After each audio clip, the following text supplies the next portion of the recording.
This is a very special radio. This is a 1956 Premier executive desk set radio. The chassis of this was made by Raytheon, USA made by Raytheon. The case, the solid brass and wood case, was made in Switzerland.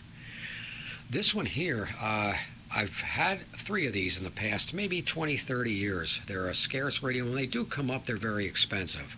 Eric Roble has one on eBay right now with a buy it now of $528. This one did not cost me anywhere near that, fortunately. This one came with its original velvet-lined box, a little bit worn, but you'd expect that for something of this age. And it even has, which Eric doesn't have, it has the original operating instructions. If you're wondering where Regis is, we had a thunderstorm come through, and he's scared. Poor kid does not like thunderstorms, and he's probably under the bed as far away as he can from any windows. He's a smart cat. Anyway, back to the radio. So anyway, the knob on this thing is also, everything is cast brass. There's nothing cheap about this. Take a look at the inside of it. You spin the little center thing off the knob, pull the knob off, tip it upside down, and you unscrew the little feet. Little feet unscrew. Of course, if I had 2 hands, it'd be a lot easier, but I don't, so we're just going to have to bear with it.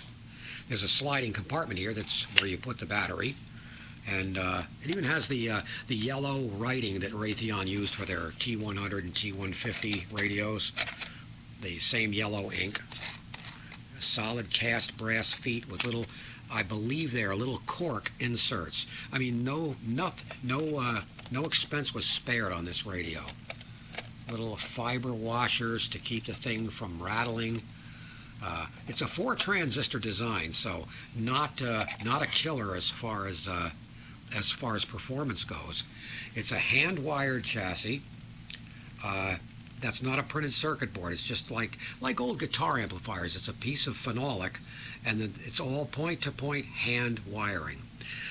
Brass chassis. Open frame tuning condenser. I'm not going to restore this radio unless somebody wants it restored, because all of the component parts are original to the radio, and a lot of collectors want the radio to be untouched, so I'm not going to do anything more with this. It would work. I'm sure it would work. You know, it's very simple to just throw a few caps in.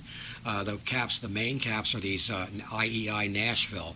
Also, if the brand name is Callens, you want to replace those. You replace this cap, and this capacitor up here, and this little one down here, especially that one. That's just like in the Regency radios. They just dry out and open up. It's a normal thing. But I'm not going to do anything with this unless someone wants it done. The wood panels just slide out like this after you take these washers out, and it's real wood, and it's veneered on both sides so the wood won't warp. It's a extraordinary quality for a radio like this. I'm sure it was very expensive. I don't know what the original list price was. Wish I knew. But anyway, there it is, the Premier, the 1956 Premier desktop transistor radio.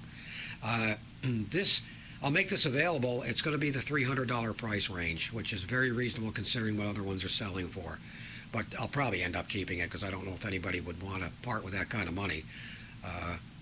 It's worth it, well worth it. But anyway, that's it.